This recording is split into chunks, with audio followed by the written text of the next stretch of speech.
Hey everybody, so I wanted to do a video today. I felt called to do a video on how I became someone who was heavily into Botox living and natural alternative therapies and the like.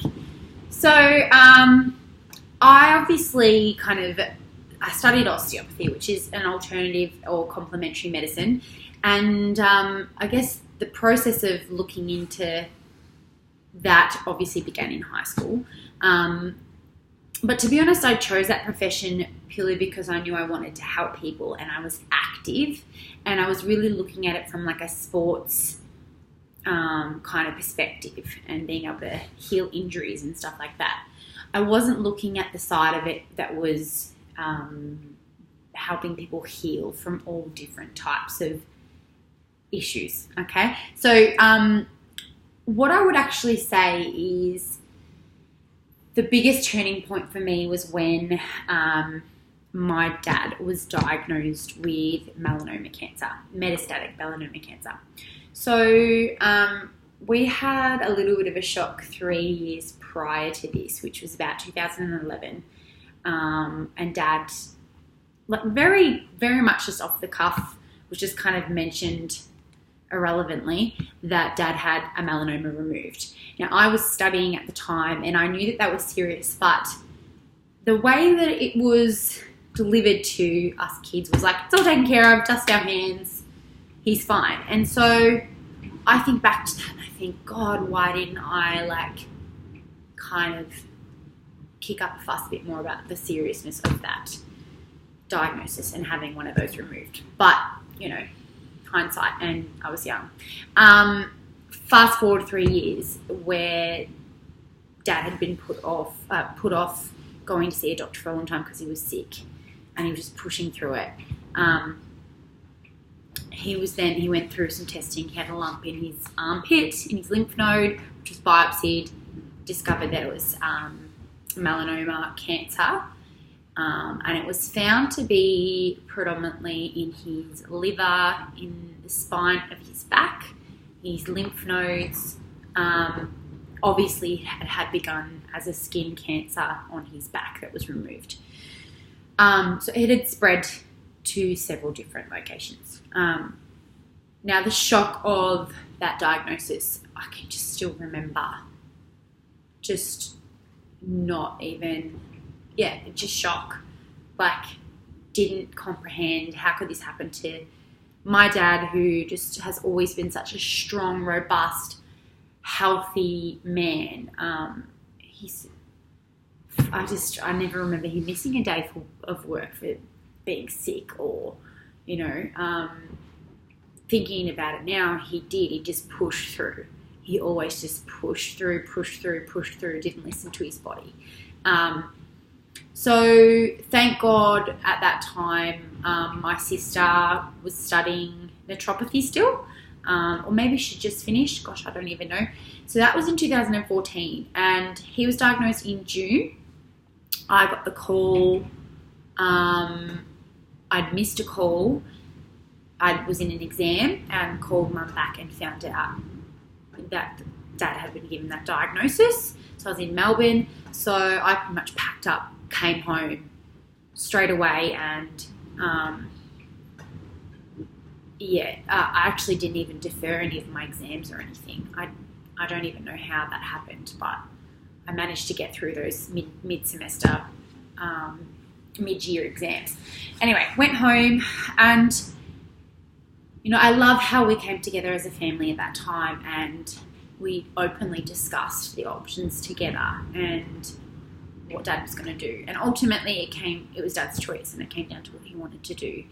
And Dad respected his children and was so proud of his children so much. And he was open to my sister's, her naturopathic approach, but also went down the line of the mainstream medical kind of approach with chemotherapy and that type of things, and immunotherapy a little bit after that. So we did a combination basically, and throughout that process I was heavily just, I just listened to what my sister had to say and the documentaries and things she wanted us to watch. And we literally just absorbed information every day. We locked ourselves down. I moved back sort of home to Woodside. Uni was not even on my radar. I didn't attend any classes or anything really for, months, I feel. I just tried to absorb anything to do with cancer, like from everywhere. At this point, I guess I'd had enough training and education osteopathically wise that I heavily believed that healing from any disease has to be a holistic approach. You can't just spot treat. You can't just go in and attack and kill and not boost and support the body at the same time. So that's where my heart really came to its own around truly feeling as though those therapies that were going to support Dad were the ones that were looking at things from a holistic point of view. So during this time, I actually embarked on a 4-day water fast, which I don't recommend just doing on your own without heavily researching. But I did. I was fine. I lived off water for 4 days. It was actually strangely euphoric and calming, but I didn't do it in a safe, healthy way. So, especially from the mindset that I was in. So, that was when I first invested in some essential oils, and I was using those to help Dad, giving Dad massages and things like that. Ultimately, as many of you probably know, so Dad was diagnosed in June and we lost him in that October. So we had 3 months.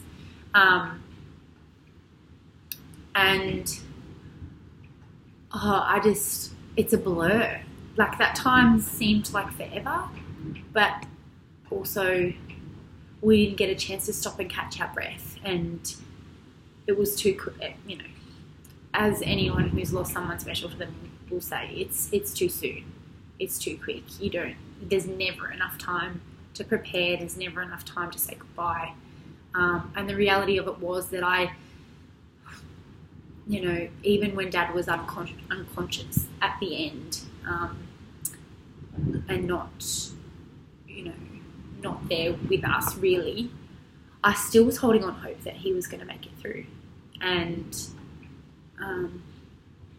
just that sheer stubbornness that is my personality. Still to this day, I still don't know whether I fully accepted what's happened and moved through that grief myself. But it sent me on a wild kind of self-healing, self-exploration journey, I suppose, after that. And moving to a really rural, remote place, finishing university somehow with high distinction in that time. I don't know how I managed to pull that off, but starting work as an osteopath, moving straight into it, not giving myself time. So in December that same year, I started working in August, and I think that was the perfect thing for me at that time, honestly, because I wasn't ready to deal with it yet, and giving myself that space and moving to somewhere that was so remote, and it wasn't home, but it wasn't also, it was familiar, it was country, it was soothing, it was on the coast, and that was perfect for me. So that's where things continued on, and I really looked into lots of different therapies. I was doing kind of crystal healing therapies, and obviously doing lots of things in conjunction with my osteopathy and seeing kinesiologists and just really exploring my options, basically. So I learned a lot more probably in that time, and it's funny because it's human nature, and it's so sad that it is, but we don't make changes. We don't really step back and look at our lives and our health until faced with a life-threatening disease or a heartbreaking, circumstance. So that's what triggered mine. And I think if you speak to most people that they'll tell you the same thing, that, it takes something horrific, something devastating to really make you look at yourself. So that's basically where it all began. And honestly, now I am a completely different person than I was 5 years ago when we lost Dad. I will be a completely different person probably in terms of what I choose to do with my body and what my health views and things are in another 5 years' time. I'm consistently looking at research and looking at the latest stuff, and also always following my heart and being true to myself and my beliefs. So that's not to say that anything that I've said about complementary medicine or alternative therapies, that's not to say that's the only form that I do. I sort of regularly still go for checkups with a doctor. They are amazing, acute emergency responses in our family, specifically when we're really struggling. But in terms of our chronic and long-term health, I choose not to fall back on them unless I absolutely have to. I will always choose to try and be preventative first, and to try and heal my body and my children's bodies naturally, with whole foods and, that sort of thing first. And that's just because that's just what sings to my heart and what I align with. So I'm in no way saying that is better and that you should all kind of go and do that. I just wanted to share my journey a little bit in how I got into, trying to really reduce my chemical exposure and toxin exposure and my children and families, that impact on our family as well, and how I've really pulled apart majority of our life and continue to do so, in terms of trying to become the healthiest versions of ourselves. So I hope that someone's found a little bit of something there that they've resonated with, and that, it might have helped you on your journey. You can relate. Maybe you've gone through something similar and you are on your journey as well. And if you are, I just send you all my love, and I would say luck, but it's not luck. It is what you make of it. It's the work that you put in, and it's what you choose. And, I just think, everyone's on their own journey, and whatever they choose to do with that is completely up to them. So I'm going to leave that video there, and I hope everyone's having an amazing Tuesday.